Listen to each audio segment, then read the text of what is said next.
ಬ್ರೇಕ್ನ ನಂತರ ಬೆಂಗಳೂರು ಫಸ್ಟ್ಗೆ ಸ್ವಾಗತ. ಎಸಿ ಕೋಚ್ ಆದರೂ ಸರಿ, ರೈಲಿನ ಪ್ರಯಾಣ ಅಂದರೆ ತುಂಬಾನೇ ಕೇರ್ಫುಲ್ ಆಗಿರಬೇಕು. ಯಾಕೆ ಗೊತ್ತಾ? ನಿಜಾಮುದ್ದೀನ್ ಎಕ್ಸ್‌ಪ್ರೆಸ್ನ ಎಸಿ ಕೋಚ್ನಲ್ಲಿ ಮಲಗಿ ಏಳೋದ್ರೊಳಗೆ ಮೈ ಮೇಲಿನ ಬಟ್ಟೆ ಬಿಟ್ಟು ಬೇರೆಲ್ಲ ಮಾಯವಾಗಿದೆ. ಕಳ್ಳತನಕ್ಕೀಡಾದ ಪ್ರಯಾಣಿಕರ ಪಾಡು ರೈಲ್ವೆ ಅಧಿಕಾರಿಗಳು ಕೂಡ ಕೇಳ್ತಿಲ್ಲ.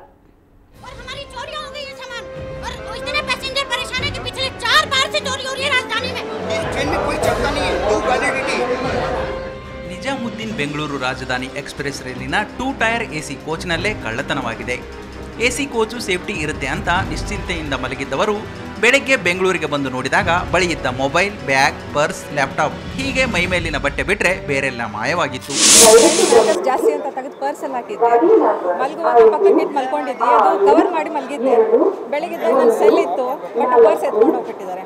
ಈ ರೀತಿ ಅವ್ಯವಸ್ಥೆಗಳು ಸಾಕಷ್ಟು ಆಗ್ತಾ ಇದೆ. 2 ಟೈರ್ ಎಸಿಯಲ್ಲಿ ಮನ ಬಂದಾಗೆ ಎಚ್ಚೆತ್ತವಾಗಿ ಯಾರು ಕೂಡ ಮಲಗಬೇಡಿ. ಯಾವುದೇ ರೀತಿಯ ಸೆಕ್ಯೂರಿಟಿ ವ್ಯವಸ್ಥೆ ಈ ರೈಲ್ವೆ ಡಿಪಾರ್ಟ್ಮೆಂಟಲ್ಲಿ ಇಲ್ಲ. ಸಾಕಷ್ಟು ಕೋಟಿಗಟ್ಟಲೆ ಬಜೆಟನ್ನು ಕೊಡ್ತಾರೆ ಹೊರತು ಸೆಕ್ಯೂರಿಟಿ ಒಂದು ಖಂಡಿತ ಕೊಡ್ತಾ ಇಲ್ಲ. ಸುಮಾರು ಜನರು 10 ರಿಂದ 15 ಜನರು ಬ್ಯಾಗನ್ನು ಕಳ್ಕೊಂಡಿದ್ದಾರೆ. ಸುಮಾರು ಆದ್ಮೀಯರು ವ್ಯಾಲ್ಯೂಯಬಲ್ ಚಿನ್ನಗಳನ್ನು ಕಳ್ಕೊಂಡಿದ್ದಾರೆ. ಈ ಕಳ್ಳತನದ ಬಗ್ಗೆ ರೈಲ್ವೆ ಅಧಿಕಾರಿಗಳಿಗೆ ದೂರು ಕೊಟ್ಟರು ಕ್ಯಾರೆ ಅನ್ನೋರಿಲ್ಲ. ದೂರದೂರಿನಿಂದ ಬಂದ ಪ್ರಯಾಣಿಕರ ಪಾಡು ಕೇಳೋರೂ ಇಲ್ಲ. इन लोगों का रिस्पांसिबिलिटी नहीं है। चार कोच में पूरे 4 ब्लॉक्स में इन्होंने रात भर चोरियां की है। कैसे हुआ है, क्या हुआ है, क्या किसी की जिम्मेदारी नहीं है? अगर हम लोग किराया देके आए हैं यहाँ तक तो ಈ ಎಲ್ಲ ಪ್ರಯಾಣಿಕರು ಕಳೆದುಕೊಂಡ ವಸ್ತು ಹಣ ಲೆಕ್ಕ ಹಾಕಿದ್ರೆ 5 ಲಕ್ಷಕ್ಕಿಂತಲೂ ಹೆಚ್ಚಾಗುತ್ತೆ. ಅಲ್ಲದೆ ಎಸಿ ಕೋಚ್ನಲ್ಲಿ ಕಳ್ಳತನವಾಗಿರೋದು ಗಂಭೀರ ವಿಷಯ.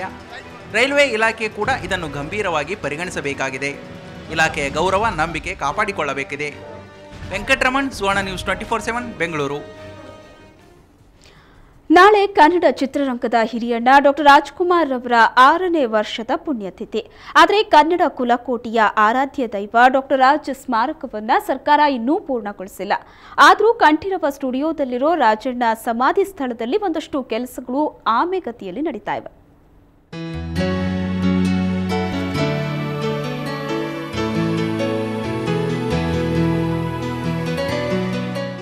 ಕನ್ನಡ ಚಿತ್ರರಂಗದ ಹಿರಿಯ ಚೇತನ ರಾಜಣ್ಣ ನಮ್ಮನ್ನ ಅಗಲಿ 6 ವರ್ಷ.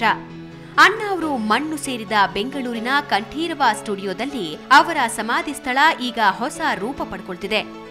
ಈ 6 ವರ್ಷಗಳಲ್ಲಿ ರಾಜಣ್ಣ ಸಮಾಧಿಯ ಮೊದಲ ಹಂತದ ಕಾಮಗಾರಿ ಪೂರ್ಣಗೊಂಡಿದೆ. ಅಮೃತಶಿಲೆಯ ರಾಜ್ ಸ್ಮಾರಕದ ಸುತ್ತಲೂ ಸುಂದರ ಕೊಳ ನಿರ್ಮಿಸಲಾಗಿದೆ. ಜೊತೆಗೆ ರಂಗಮಂದಿರ, ಹಸಿರು ಉದ್ಯಾನವನ, ಹುಲ್ಲು ಹಾಸು, ಬಗೆ ಬಗೆ ಹೂಗಿಡಗಳು ಅಣ್ಣ ಅವರ ನೆನಪನ್ನ ಚಿರವಾಗಿಸಿವೆ. ಸ್ಮಾರಕ ಇನ್ನೂ ಜಾಗಬೇಕು. ಮೇಲ್ಗಡೆ ಏನಪ್ಪ ಅಂತಂದರೆ ಒಂದು ಗಾಸ್ ಸಂಸ್ಥೆ ಮಾಡಿಬಿಟ್ಟು ಜನರಿಗೆ ಇನ್ನು ಬಂದವರಿಗೆ ಇನ್ನೂ ಅನುಕೂಲ ಮಾಡಿಕೊಡ್ಬೇಕು. ನಾವು ಬನವಾಸಿಯಿಂದ ಬಂದಿರೋದು. ಬನವಾಸಿ ಉತ್ತರ ಕನ್ನಡ ಜಿಲ್ಲಾ ಬನವಾಸಿ ಅಂತ ಶಿರ್ಸಿ ತಾಲೂಕು. ಅಲ್ಲಿಂದ ದೊಡ್ಡದೊಂದು ಗಂಧದ ಹಾರ ಮಾಡಿಸಿ ಬಂದಿದ್ದೀನಿ ನಾನು. ವರ್ಷ ಕೊಡ್ತೇನೆ. ಅದು ಈ ವರ್ಷ ದೊಡ್ಡದು ಅವ್ರದ್ದು ಏನು ಸೈಜ್ ಇದೆ ಆ ಸೈಜಿಂದ ಹೇಳ್ಬಿಟ್ಟು ಆರ್ಡರ್ ಕೊಟ್ಟು ಮಾಡಿಸಿ ಬಂದಿದ್ದೇನೆ. ಮೊದಲ ಹಂತದ ಕಾಮಗಾರಿ ಏನೋ ಮುಗಿದಿದೆ. ಆದರೆ ಕಾಮಗಾರಿ ಪೂರೈಸಲು ಸರ್ಕಾರ ವಿಳಂಬ ಮಾಡ್ತಿದೆ ಅನ್ನೋದು ಕೆಲ ಅಭಿಮಾನಿಗಳ ಬೇಸರ. ಕರ್ನಾಟಕದಾಗೆ ಇನ್ನೂ ಏನು ಸ್ಮಾರಕ ಆಗಿಲ್ಲೇನಿಲ್ಲ. ಆದಷ್ಟು ಬೇಗ ಜಲ್ದಿ ಆಗಿ ಟೂರಿಸ್ಟ್ ಥರ ಮಾಡಿ ಹೌದು ಒಂಥರ ಪ್ಲೇಸ್ ಥರ ಮಾಡಬೇಕಂತ ನಮ್ಮ ಬೇಡಿಕೆ ಅಷ್ಟೇ ಸರ್. ನಾವು ರಾಜ್ಕುಮಾರ್ ಹೌದು ಸರ್ಕಾರ ಲೇಟ್ ಮಾಡ್ತಿದೆ. ಈ ರಾಜ್ ಸ್ಮಾರಕ ಸ್ಥಾಪನೆಗಾಗಿ 2006ರಲ್ಲಿ ಕಂಠೀರವ ಸ್ಟುಡಿಯೋದ 2.5 ಎಕರೆ ಭೂಮಿಯನ್ನ ಬಿಡಿಎ ಪಡೆದಿತ್ತು. ಅದರ ಪರಿಹಾರದ ಹಣ 16.5 ಕೋಟಿ ರೂಪಾಯಿಯನ್ನ ಸರ್ಕಾರ ಇನ್ನೂ ನೀಡಿಲ್ಲ. ರಸ್ತೆಗೆ ಹೋಗಿದೆ, ಅದು 16.25 ಕೋಟಿ ಬರಬೇಕು, ಅದು ಇನ್ನೂ ಬಂದಿಲ್ಲ. ಅದ ನಂತರ ಮತ್ತೆ ರಾಜ್ಕುಮಾರ್ ಅವರ ಸ್ಥಳಕ್ಕೆ 2.5 ಎಕರೆ ಜಮೀನು ಕೊಟ್ಟಿದ್ದಾರೆ. ಆ ಜಮೀನನ್ನ ನಮಗೆ ಬೇರೆ ಕಡೆ ಕೊಡ್ತೀವಿ, ಸ್ಟುಡಿಯೋಗೆ ಕೊಡ್ತೀವಿ ಅಂತ ಹೇಳಿದ್ದಾರೆ. ಅದು ಇನ್ನೂ ಕೊಟ್ಟಿಲ್ಲ. ಇದೆಲ್ಲದರ ನಡುವೆ ರಾಜ್ ಪುಣ್ಯತಿಥಿ ಕಾರ್ಯಕ್ರಮಕ್ಕೆ ಸಿದ್ಧತೆಗಳೆಲ್ಲ ಪೂರ್ಣಗೊಂಡಿವೆ. ಅಭಿಮಾನಿಗಳು ಸಹಸ್ರಾರು ಸಂಖ್ಯೆಯಲ್ಲಿ ಸೇರ್ತಿದ್ದಾರೆ. ಒಟ್ನಲ್ಲಿ ಎಲ್ಲರ ಮನವಿ ಒಂದೇ, ರಾಜ್ ಸ್ಮಾರಕ ಶೀಘ್ರ ಪೂರ್ಣಗೊಳ್ಳಲಿ. ಮಸೂದ್, ಸುವರ್ಣ ನ್ಯೂಸ್ 24/7 ಬೆಂಗಳೂರು.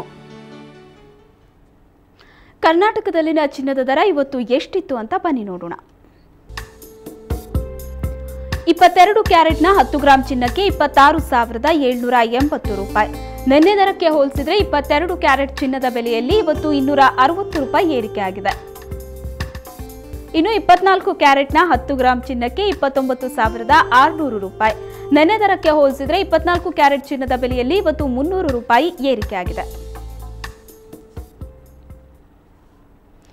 ಬೇಸಿಗೆ ರಜಾ ಬಂದ್ರೆ ಸಾಕು ಪೋಷಕರು ಫ್ಯಾಮಿಲಿ ಮಕ್ಕಳು ಎಲ್ಲರೂ ಕೂಡ ಟೂರ್ ಪ್ಲಾನ್ ಮಾಡ್ತಾರೆ. ಇದು ಉಳ್ಳವರು ಮಾಡೋ ಕೆಲಸ. ಆದರೆ ಇಲ್ಲದವರ ಮಕ್ಕಳು ದುಡಿಯೋಕೆ ಹೋಗ್ತಾರೆ, ರಜೆಯ ಸದುಪಯೋಗ ಮಾಡ್ತಾರೆ, ನ್ಯಾಯವಾಗಿ ದುಡಿಯೋದನ್ನು ಕಲಿತಾರೆ, ಜೀವನದಲ್ಲಿ ದುಡ್ಡಿನ ಬೆಲೆಯನ್ನು ಅರಿತಾರೆ. ಇಂತಹ ರಿಯಲ್ ಹೀರೋಗಳ ಕಥೆ ಇಲ್ಲಿದೆ ನೋಡಿ.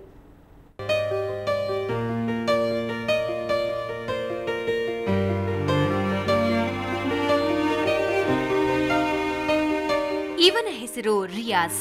9ನೇ ತರಗತಿ ಮುಗಿಸಿರೋ ಈ ವಿದ್ಯಾರ್ಥಿ ರಜಾ ಸಿಕ್ಕರೆ ಸಾಕು ನಿಮಿಷಗಳನ್ನ ಅಮೂಲ್ಯವಾಗಿ ಪರಿಗಣಿಸ್ತಾನೆ. ಹಾಗಾದ್ರೆ ಈ ಸಮರ್ ಟೈಮ್ ಈತ ಹೇಗೆ ಕಳೆತಿದ್ದಾನೆ ಅವನೇ ಹೇಳ್ತಾನೆ ಕೇಳಿ. ಚೆನ್ನಾಗಿ ಅನ್ಸುತ್ತೆ. ನೆಕ್ಸ್ಟ್ ನೀವು ಸ್ಕೂಲ್ಗೆ ಹೋಗೋಷ್ಟೊತ್ತಿಗೆ ಈ ದುಡ್ಡನ್ನೆಲ್ಲ ಹಂಗಾದ್ರೆ ಅದಕ್ಕೆ ಯೂಸ್ ಮಾಡ್ಕೊತೀರಾ?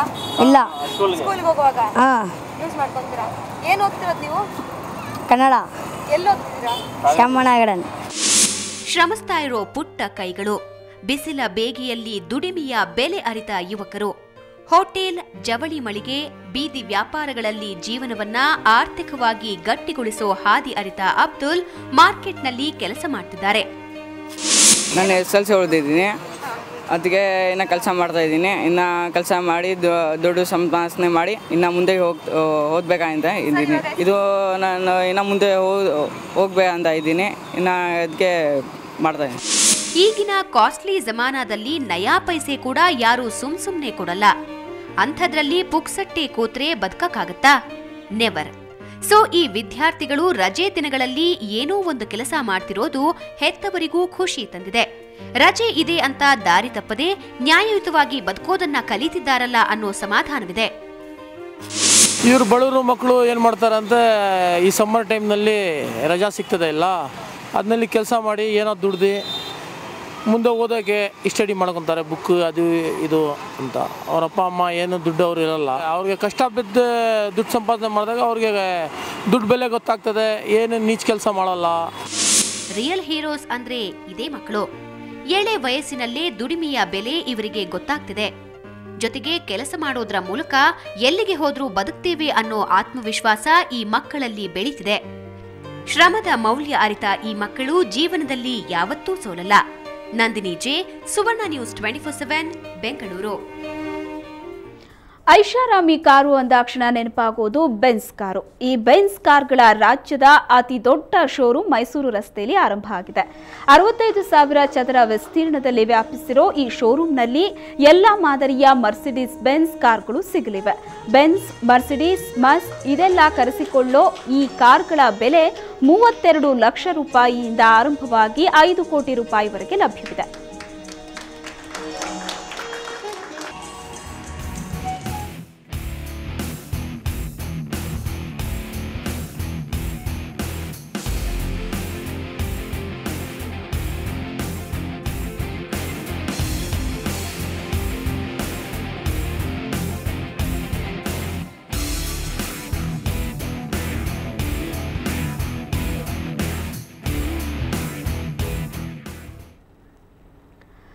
ಇದು ಇವತ್ತಿನ ಬೆಂಗಳೂರು ಫಸ್ಟ್. ಕ್ಷಣ ಕ್ಷಣದ ಸುದ್ದಿಗಾಗಿ ನೋಡ್ತಾ ಇರಿ ಸುವರ್ಣ ನ್ಯೂಸ್ 24/7.